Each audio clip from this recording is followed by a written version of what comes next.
Summary of events for the city of Damascus and its countryside for Sunday, April the 28th.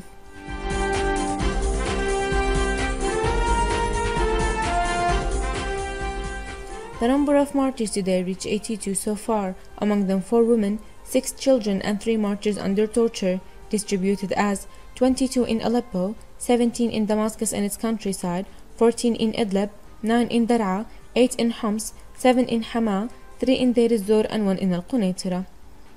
As for the field news, and starting from inside the capital, shelling on برزة continued, causing several fires and destruction in houses and properties, while cannon bombing on Jober renewed, coinciding with helicopter flight in the neighborhood sky.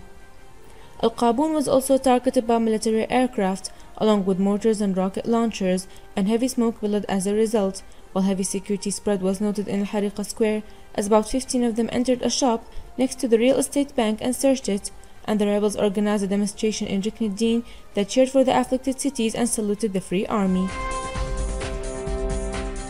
To the southern neighborhoods, Al-Yarmouk camp was fiercely bombed with mortars, and Al-Asali was bombed with mortars and heavy artillery since the early morning, coinciding with military aircraft flight over the area, and Babila witnessed huge destruction because of the heavy shelling that targets the town every day.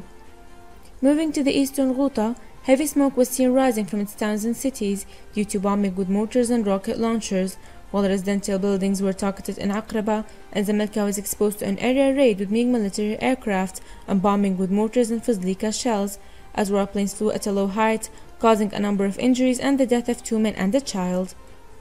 Rocket shelling hit Douma, causing a number of deaths and huge destruction, while MiG warplanes targeted Badra Square with the area raid, causing several injuries and damage to buildings. As for Harasta, the city was exposed to heavy shelling with medium and heavy artillery, and a young man died who was an inhabitant of Al-Qutayfa city, as he was targeted by regime snipers who spread along the highway, while warplanes flew in the sky of Al-Mleha and set a raid on the archers surrounding Tamiko Company. To Daraya, where 4 people died due to an area raid on the city, coinciding with fierce shelling by rocket launchers and heavy artillery, and smoke billowed as a result, as regime forces continued their attempts to break into the city for the 167th day in a row. A new military convoy headed to the city from Al-Mazda military airport to the southern orbital road, supported with 4 tanks, 3 armored vehicles, 2 BMB carts and 8 cars with dashkas, with a big number of ambulance vehicles and buses for transporting soldiers, along with the huge military gatherings centralized at the western and the southern parts of the city, estimated with over 30 heavy machineries of tanks and carts and a big number of soldiers. Al-Mu'addamiyya was bombed with cannons and rockets that targeted the residential areas, causing a number of injuries, and a bus traveling on Damascus-Salamiyya Road following Adra Transport Company was shot at randomly near Yarmouk and Nebk Bridge by security who covered a security convoy passing by there, and several people died as a result, while others were wounded with light and medium injuries.